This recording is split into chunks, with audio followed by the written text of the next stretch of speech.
मसीह सभी को इस सब्बात के दिन परमेश्वर की आराधना करके उसको महिमा करके उसके भले कामों को याद करके उसको धन्यवाद की भेंट चढ़ाते और अपने गीतों से इस सब्बात के दिन उसको महिमा करें। आया माँ की आराधना इस प्रार्थना के द्वारा शुरुआत करें। राजाओं के राजा प्रभुओं के प्रभु आपका धन्यवाद। परमेश्वर राजा आपको परमेश्वर प्रसिद्ध नाम में खड़ा के धन्यवाद करने हमारे सभी लोगों को परमेश्वर मेरा हाथ में करना है। आप परमेश्वर हमारे फोटो से हमारे जीवन से आपको महिमा मिलने का सहायता कर। परमेश्वर हमें तू चला तू बड़ा। परमेश्वर आगे का समय तेरा हाथ में रखो।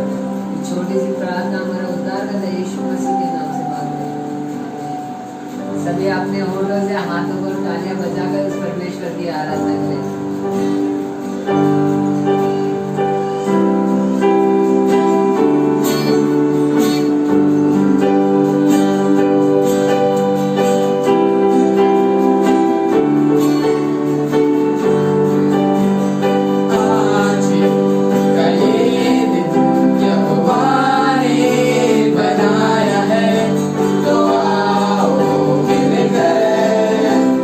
खुशियाँ बनाए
तेरी उपस्थिति हमको महसूस हो रही है परमेश्वर। इस Father, तू यहाँ पर है परमेश्वर।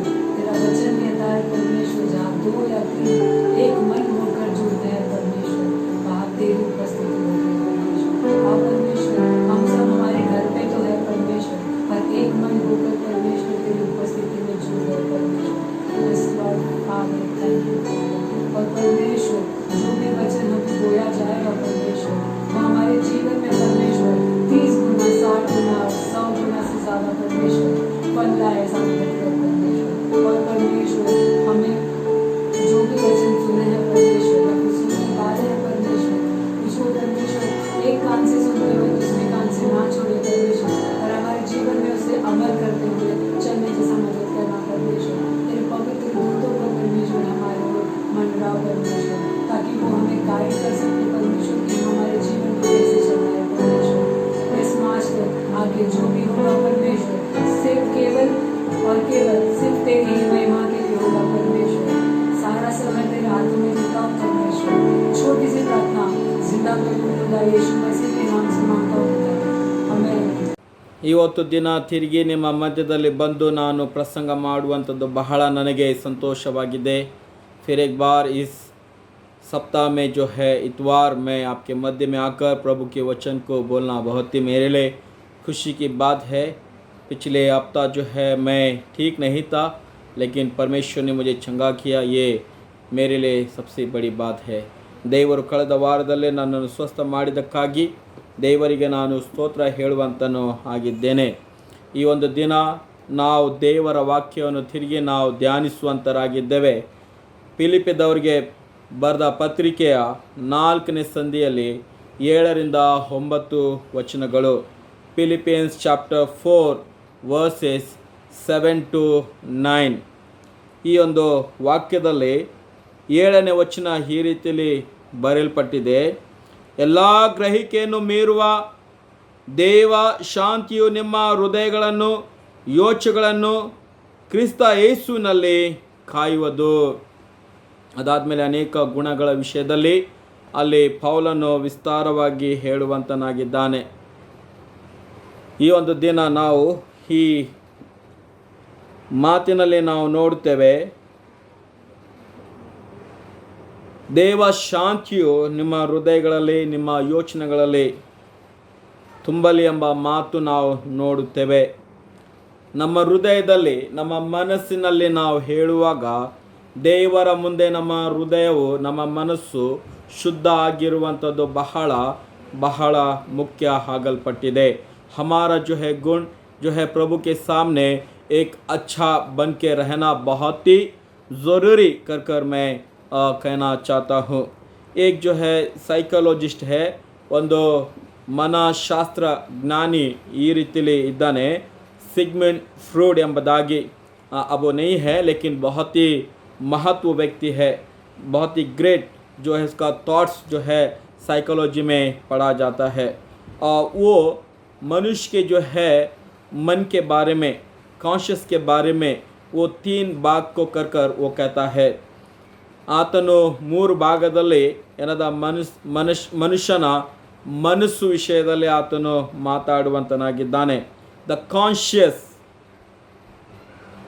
देन सबकॉन्शियस, तीसरा जो है अनकॉन्शियस।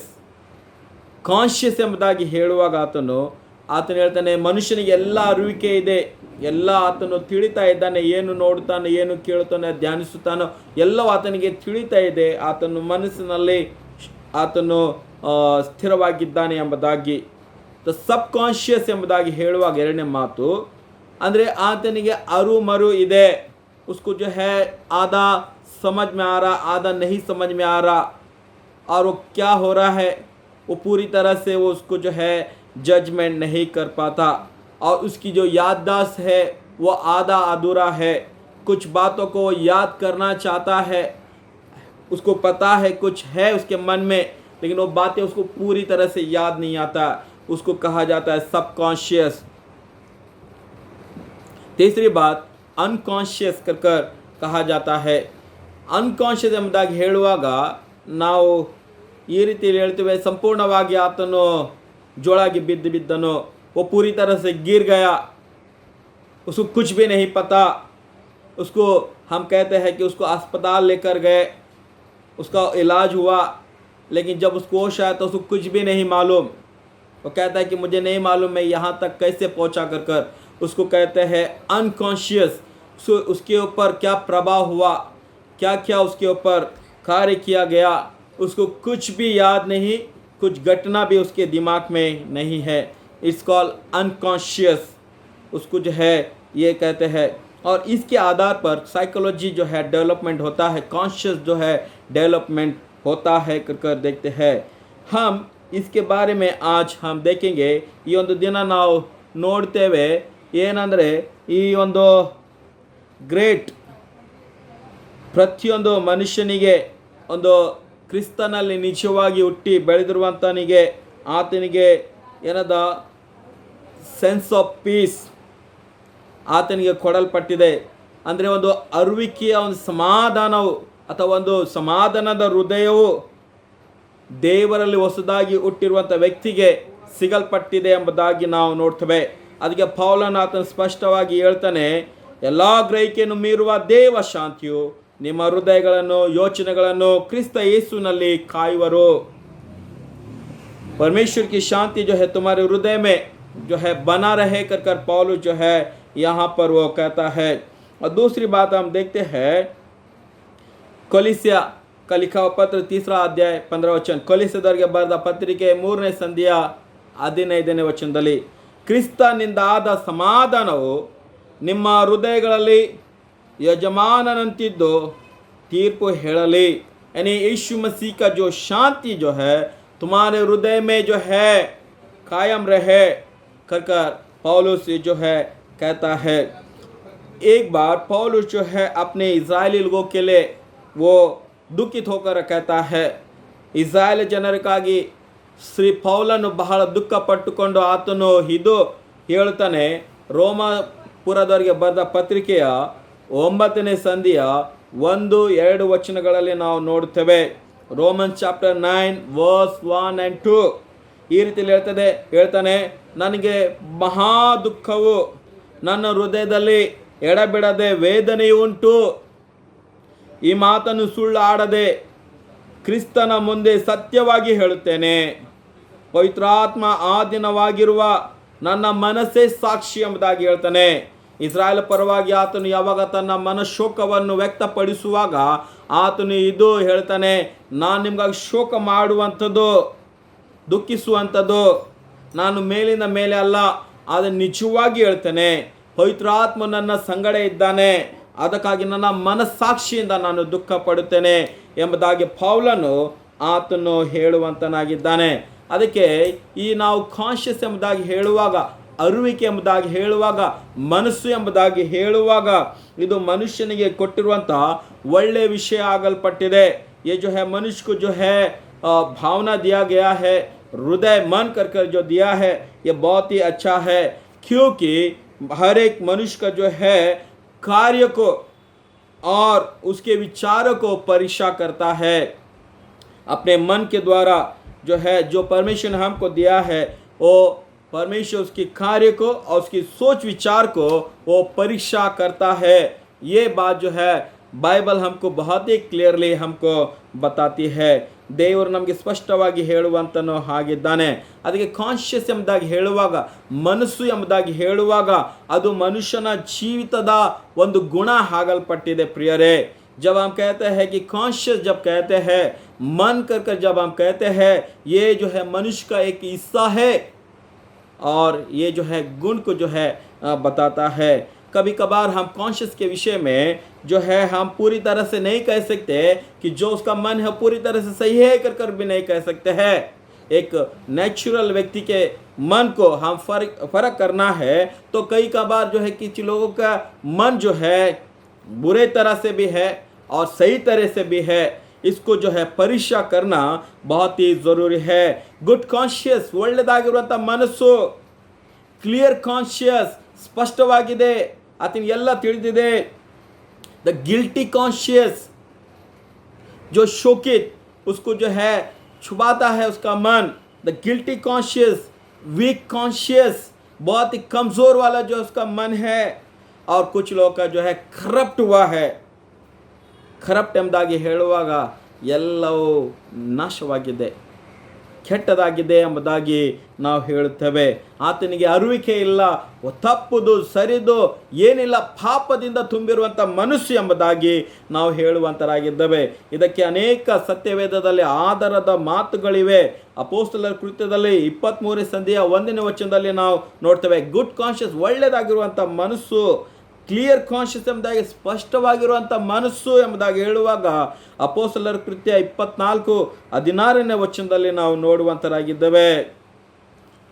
बहुत सारे वचन को हम देख सकते हैं, लेकिन मैं ये कहना चाहूँगा कि जिसका मन जो है शुद्ध है वो बहुत ही अच्छा है. ಯಾರ ಮನಸ್ಸು ಬಹಳ ಸ್ಪಷ್ಟವಾಗಿದೆಯೋ, ಶುದ್ಧವಾಗಿದೆಯೋ ಅದು ಬಹಳ ಒಳ್ಳೆಯದು. ಯಾವ ರೀತಿಯಲ್ಲಿ ಸತ್ಯವೇದ ನಮಗೆ ತಿಳಿಸಿಕೊಡ್ತದೆ, ನಮ್ಮ ಮನಸ್ಸು ಸ್ಪಷ್ಟ ಆಗುತ್ತದೆ, ಶುದ್ಧ ಆಗುತ್ತದೆ ಎಂಬುದಾಗಿ ಯಾವ ರೀತಿಯಲ್ಲಿ ನಮಗೆ ತಿಳಿಸಿಕೊಡುತ್ತದೆ ಎಂಬುದಾಗಿ ಹೇಳುವಾಗ ಇದು ಹೇಳಲ್ಪಡ್ತದೆ, ಕ್ರಿಸ್ತನ ರಕ್ತವು ನಮ್ಮ ಮನಸ್ಸನ್ನು ಅದು ಶುದ್ಧಿಪಡಿಸುವಂಥದ್ದು ಆಗಿದೆ ಪ್ರಿಯರೇ.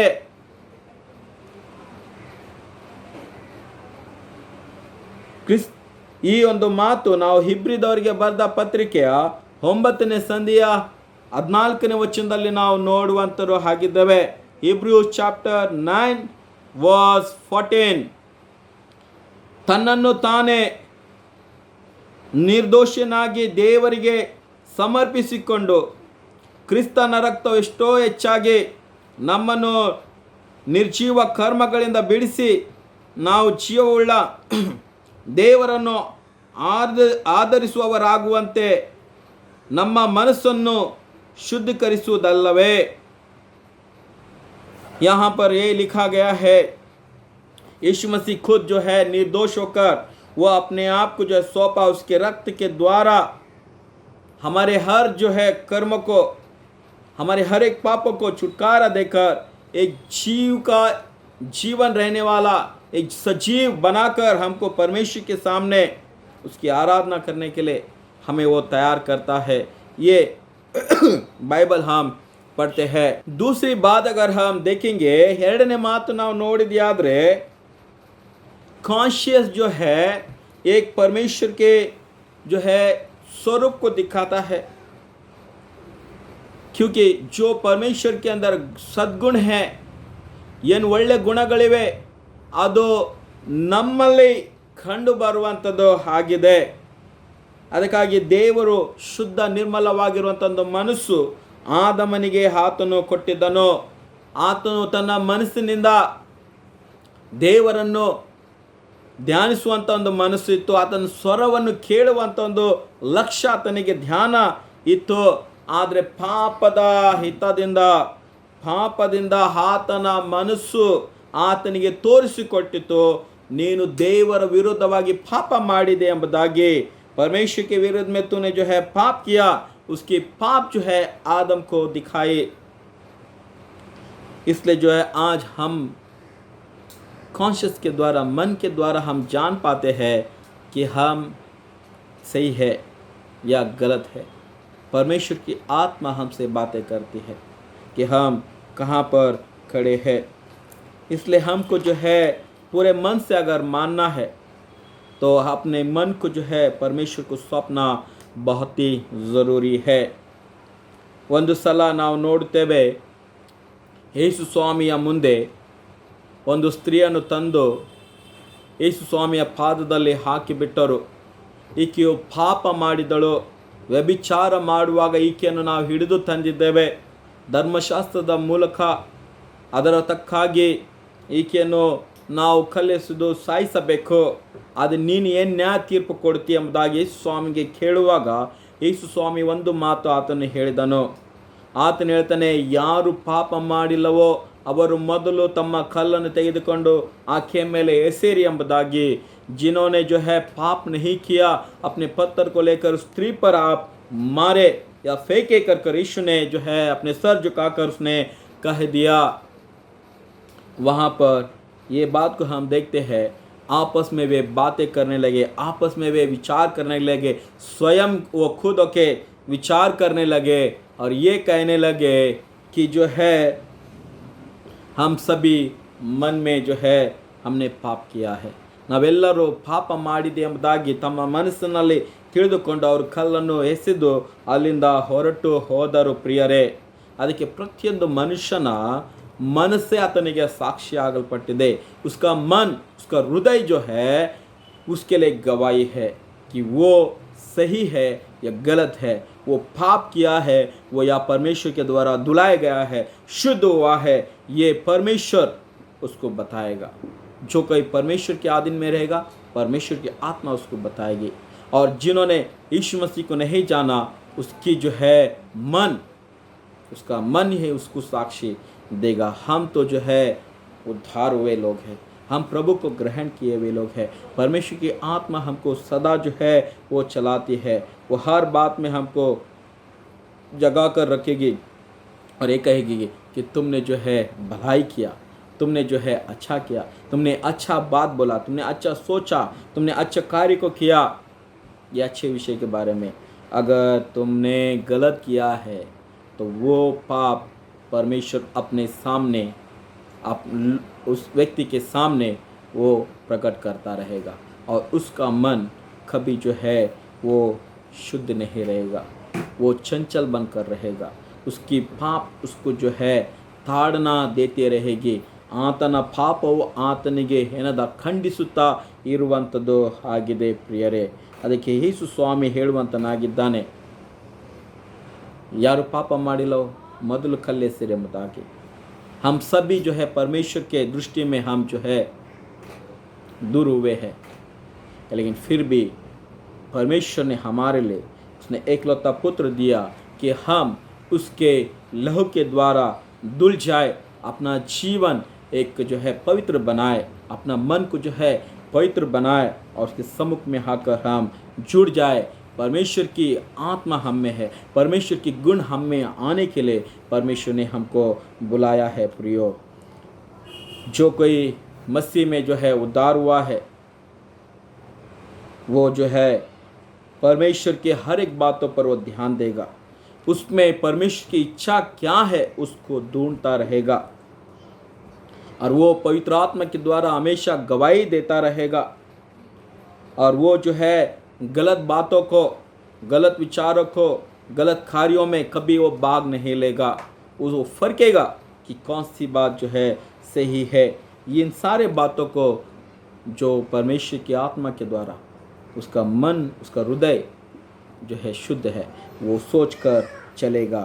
एक बार हम देखते हैं, ಒಂದು ಸಲ ನಾವು ನೋಡ್ತೇವೆ, ಯೇಸು ಸ್ವಾಮಿಯ ಹತ್ತಿರ ಫಿಲಿಪ್ಪನು ಬಂದನು. ಅದಾದಮೇಲೆ ಫಿಲಿಪ್ಪನು ನತನೇಲನನ್ನು ಕರೆದು ಯೇಸು ಸ್ವಾಮಿ ಹತ್ರ ತಂದನು. एक बार जो है यीशु मसीह के पास जो है फिलिप्पी आया और फिलिप्पी फिर से लौट कर जो है उसने नतनेल को जो है लेकर यीशु मसीह के सामने आया और उसने ये कहा था फिलिप्पी ने कि मैंने एक मसीह को देखा है, हाँ और तू भी देख.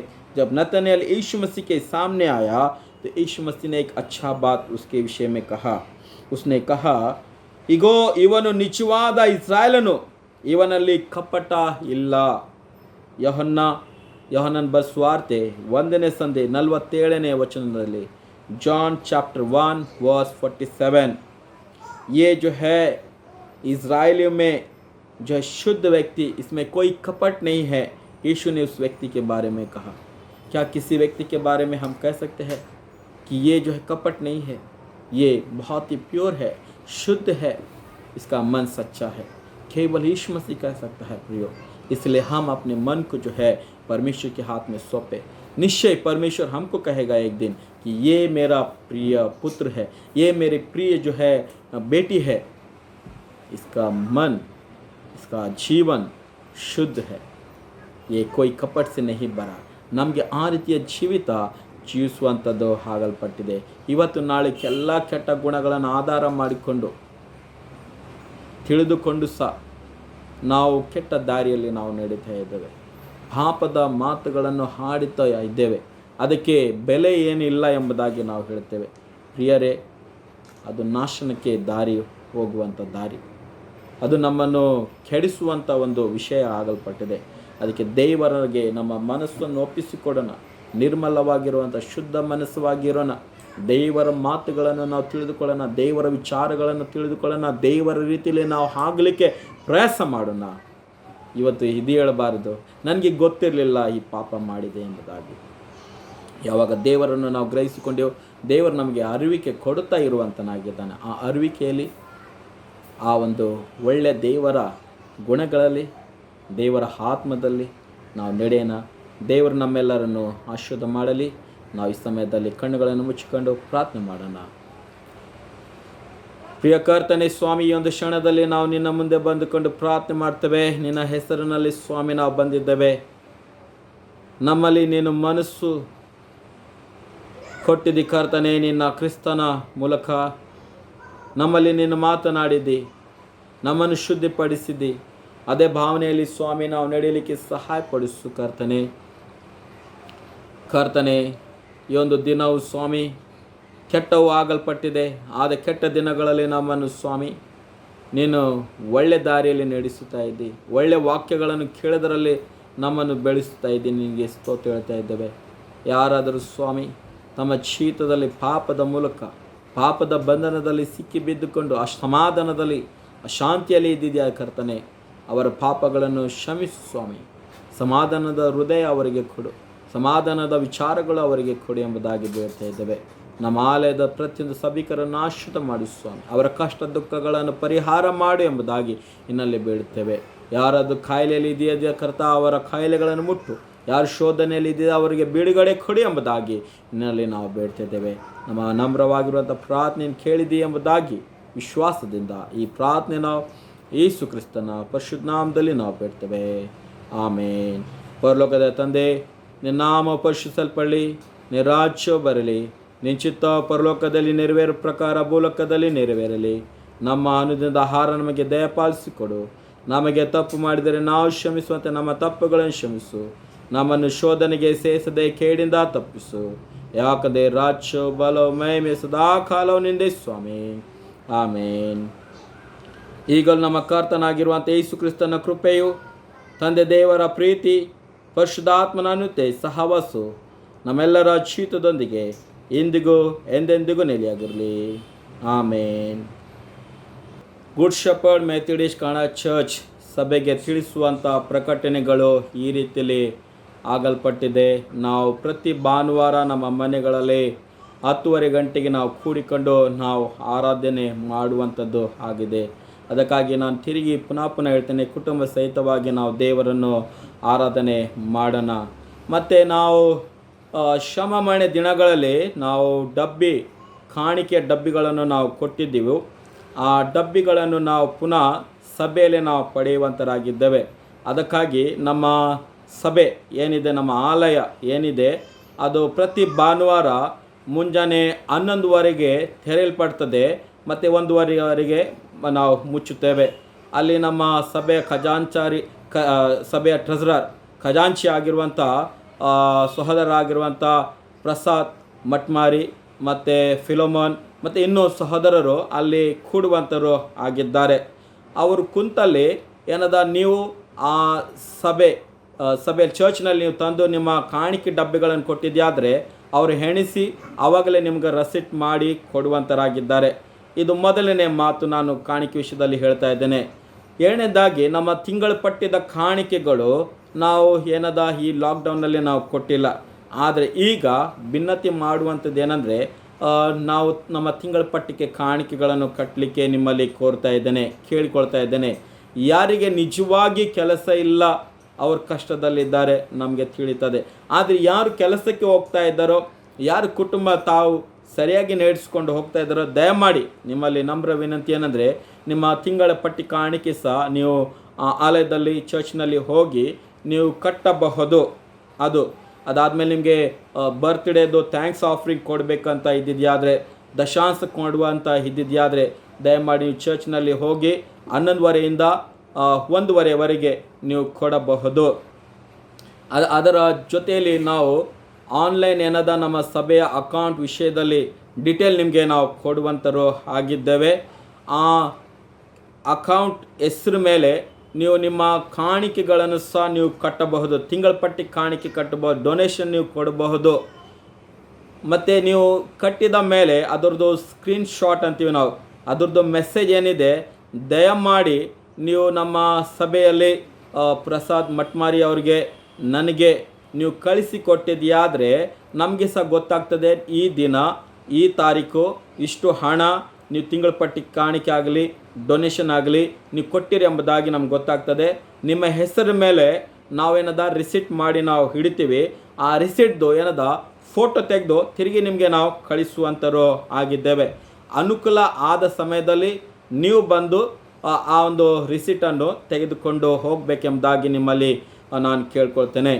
ದಯಮಾಡಿ ನಾವು ಆನ್ಲೈನ್ ಏನದ ಈಗ ಪೇಮೆಂಟ್ಗಾಗಿ ನಿಮ್ಮಲ್ಲಿ ನಾವು ರಿಕ್ವೆಸ್ಟ್ ಮಾಡ್ತಾ ಇದ್ದೀವಿ. ಒಂದು ಕಡೆಯಿಂದ ಆಲಯವನ್ನು ತೆರೆದಿಡ್ತೇವೆ, ಇನ್ನೊಂದು ಕಡೆಯಲ್ಲಿ ನಾವು ಏನದ ಆನ್ಲೈನ್ ಪೇಮೆಂಟ್ಗಾಗಿ ನಿಮಗೆ ಅಕೌಂಟ್ ಡೀಟೇಲ್ ನಿಮಗೆ ಈ ಒಂದು ವಿಡಿಯೋದಲ್ಲಿ ನೀವು ನೋಡುವಂಥರಾಗಿದ್ದೀರಿ. ಅದರ ಜೊತೆಲಿ ಸಭೆಯ ಗ್ರೂಪ್ನಲ್ಲಿ ಸಹ ನಾವು ಹಾಕುವಂಥರು ಹಾಕಿದ್ದೇವೆ. ಆ ಡೀಟೇಲ್ದು ನೀವು ಕ್ಲಿಪ್ಸ್ ನೀವು ನೋಡಿದೆ ಆದರೆ, ಆ ಪೋಸ್ಟರ್ ನೀವು ನೋಡಿದೆ ಆದರೆ ಚರ್ಚ್ ಹೆಸರು good shepherd Methodist Kannada church ಮತ್ತು ಕೆನರಾ ಬ್ಯಾಂಕ್ ಅದು ಚರ್ಚ್ ಅಕೌಂಟ್ ಎಲ್ಲ account number, branch, IFSC code ಅದರಲ್ಲಿ ಹೇರಲ್ಪಡ್ತದೆ. ದಯಮಾಡಿ ನೀವು ಕಾಣಿಕೆಗಳನ್ನು ನೀವು ಕಟ್ಟಿದೆಯಾದರೆ ಸಭೆಯಲ್ಲಿ ಕಾಣಿಕೆ ಬರಲಿಕ್ಕೆ ಪ್ರಾರಂಭ ಆಗುವಂಥದ್ದಾಗಿದೆ. ಇದೇ ಬಹಳ ದೊಡ್ಡದಾಗಿರುವಂಥ ಒಂದು ಕಾಳಜಿ ನಿಮ್ಮಲ್ಲಿ ನಾನು ಇಡುವಂತನಾಗಿದ್ದೇನೆ. ಇಷ್ಟು ದಿನ ನಾವು ಸಭೆ ಪರವಾಗಿ ಎಲ್ಲ ಕುಟುಂಬಗಳಿಗೆ ನಾವು ಎಷ್ಟಾಗ್ತದೆ ಅಷ್ಟು ನಾವು ಸಹಾಯ ಮಾಡಿದ್ದೀವಿ. ಆದರೆ ಈಗ ನಾವು ಸ್ವಂತಾಗಿ ಸಭೆಗೆ ನಾವು ನಿಲ್ಲಿಸುವಂಥದ್ದಾಗಿದೆ, ಸಭೆಗೆ ನಾವು ಕಾಣಿಕೆಯನ್ನು ಕೊಡುವಂಥದ್ದಾಗಿದೆ. ದಯಮಾಡಿ ಈ ಮಾತನ್ನು ಅಲಕ್ಷ್ಯ ಮಾಡಲಾರದೆ ದಯಮಾಡಿ ನೀವು ಕಾಣಿಕೆಗಳನ್ನು ಕಟ್ಟಬೇಕೆಂಬುದಾಗಿ ನಿಮ್ಮಲ್ಲಿ ನನ್ನ ನಮ್ರ ವಿನಂತಿ ಆಗಲ್ಪಟ್ಟಿದೆ. ದೇವರು ನಿಮ್ಮೆಲ್ಲರನ್ನು ಆಶೀರ್ವಾದ ಮಾಡಲಿ. ಆಮೇನ್. Thank you.